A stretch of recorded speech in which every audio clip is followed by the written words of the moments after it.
Balance വന്നിട്ടുള്ള cream എങ്ങനെ store ചെയ്യുന്നുള്ള കാര്യം ചോദിച്ചിട്ട് ഒരു കമൻറ്റ് കണ്ടിട്ടുണ്ടായിരുന്നേ. എയർ ടൈറ്റ് ആയിട്ടുള്ള ഒരു പാത്രത്തിനകത്ത് ആക്കിയിട്ടാണ് കേട്ടോ ബാലൻസ് വന്നിട്ടുള്ള ക്രീം വെക്കാറുള്ളത്. ഒരു 3 ദിവസത്തിൽ കൂടുതൽ ഞാൻ യൂസ് ചെയ്യാറില്ല കേട്ടോ.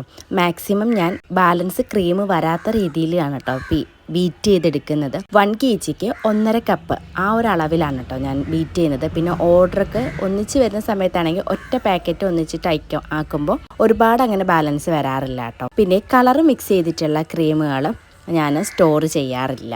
അന്ന് തന്നെ വേറെ ഏതെങ്കിലും കേക്കുകളുണ്ടെങ്കിൽ കസ്റ്റമർ ഡെക്കറേഷൻ ഒന്നും പറഞ്ഞിട്ടില്ല എന്നുണ്ടെങ്കിൽ ആ ഒരു കളറുള്ള ക്രീമുകൾ ആ ഒരു കേക്കിലേക്ക് ഡെക്കറേഷൻ ചെയ്ത് മാറ്റാണ് കേട്ടോ ചെയ്യാറുള്ളത്. അല്ലാതെയുള്ള കളർ ആഡ് ചെയ്തിട്ടുള്ള ക്രീമുകളൊക്കെ ഞാൻ കളയാറുണ്ട്.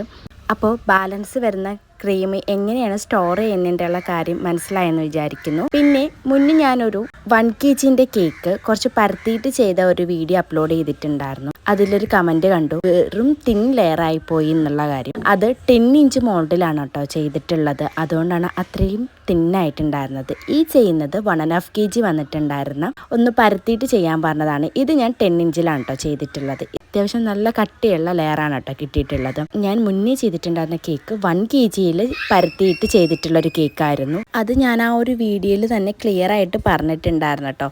ഇനി വീഡിയോ ഫുള്ളായിട്ട് കാണാത്തത് കൊണ്ട് ആൾ കമൻറ്റ് ചെയ്തതാണോ എന്നറിയില്ല. എന്തായാലും ആ ഒരു ഡൗട്ടും ക്ലിയർ ആയെന്ന് വിചാരിക്കുന്നു.